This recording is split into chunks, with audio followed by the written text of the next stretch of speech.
Bonjour, je m'appelle Ogier, fondateur du blog responsabledaffaires.fr et aujourd'hui je vais te dire comment maîtriser la communication non verbale. Parce que la communication verbale a une place de choix et d'importance dans notre communication.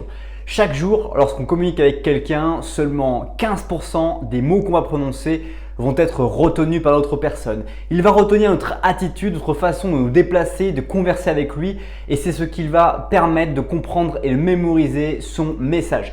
Alors dans cette vidéo, tu vas découvrir comment observer les gens qui sont autour de toi, mais aussi comprendre comment toi aussi tu peux travailler ton langage non verbal, ton langage corporel pour permettre d'améliorer tes messages et surtout aussi d'être en phase avec toi-même.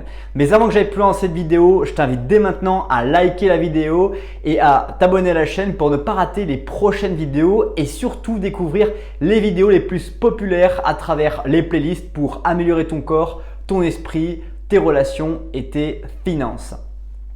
Améliorer son langage corporel est quelque chose qu'on n'apprend absolument pas. Aussi loin que je m'en souvienne, lorsque j'étais à l'école, je n'ai jamais appris à travailler mon langage corporel. Au contraire, on a toujours appris à bien parler, la politesse et tout le monde nous a d'ailleurs appris à faire cela.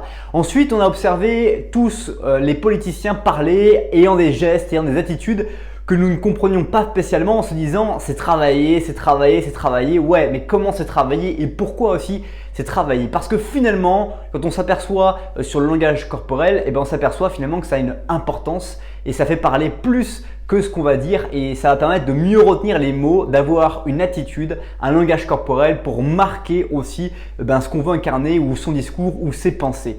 Et c'est ce qu'on va voir dans cette vidéo, comment tu peux travailler et sur quels axes du langage corporel tu dois travailler pour améliorer finalement ton propre langage corporel et aussi décrypter le langage corporel des autres. Est-ce que tu es prêt? Si c'est le cas, on attaque dès maintenant. La première chose que je voulais parler avec toi dans le langage corporel, c'est le visage. Le visage a une importance fondamentale puisque sur le visage, tu vas pouvoir voir les yeux, la façon dont ils vont regarder, la façon dont ils vont détourner le regard en fonction des conversations que tu vas avoir avec les autres personnes. Donc mémorise bien également quand tu parles avec quelqu'un comment il va regarder, penser, travailler les choses pour essayer aussi de savoir comment il fonctionne et quelle est son attitude.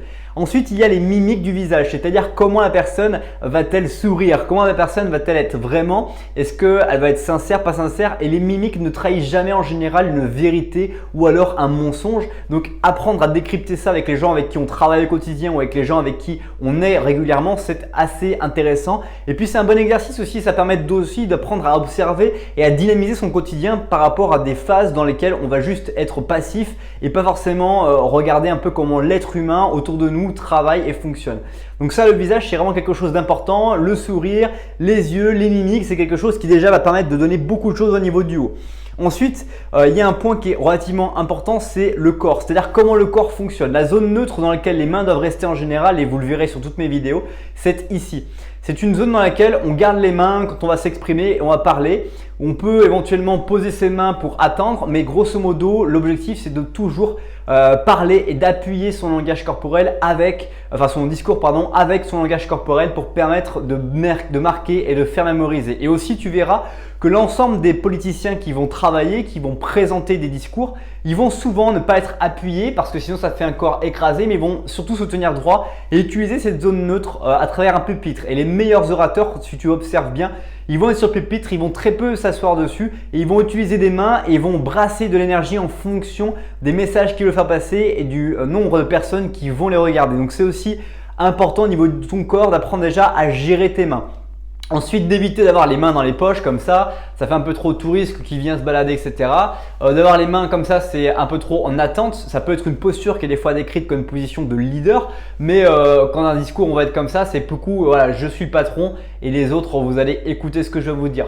Alors qu'on peut très bien être en position neutre, qui peut être comme ça avant de commencer, mais lorsqu'on commence à prendre une parole, lorsqu'on discute avec quelqu'un, que ce soit en public, que ce soit autre part, on peut se permettre d'être comme ça, d'avoir un verre à la main, de le tenir à deux mains, mais d'être dans une zone neutre de manière à permettre et favoriser un échange constructif et surtout d'optimiser la relation qu'on va avoir avec autrui. Donc pensez bien à cette astuce au niveau des mains qui est très souvent négligée et pas assez exprimée. Troisième astuce au niveau du langage corporel qu'il faut maîtriser, c'est sa voix. On aime ou on n'aime pas sa voix. Avant d'enregistrer les vidéos YouTube, avant d'enregistrer les podcasts, j'étais pas du tout habitué à écouter ma voix.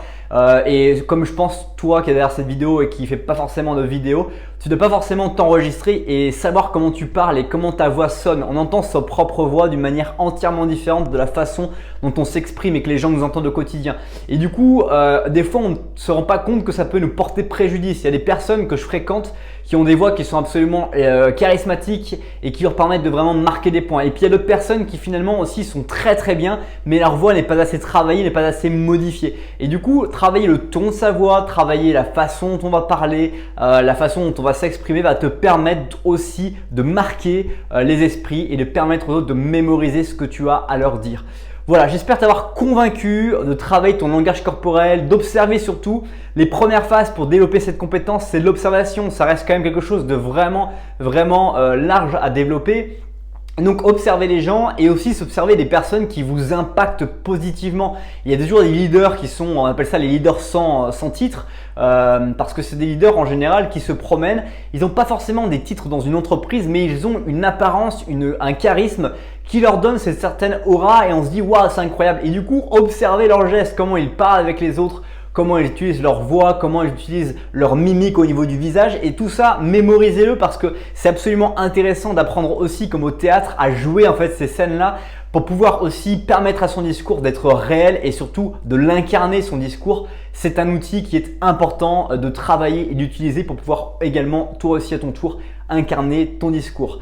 C'est déjà la fin de cette vidéo. Si tu l'as apprécié, je t'invite dès maintenant à écraser le petit pouce bleu et à t'abonner à la chaîne ou alors à découvrir dès maintenant ici la vidéo qui s'affiche juste à côté. Merci pour le temps que tu as consacré à cette nouvelle vidéo. Passe une bonne suite des journées et moi je te dis à bientôt pour une prochaine vidéo. Bye bye.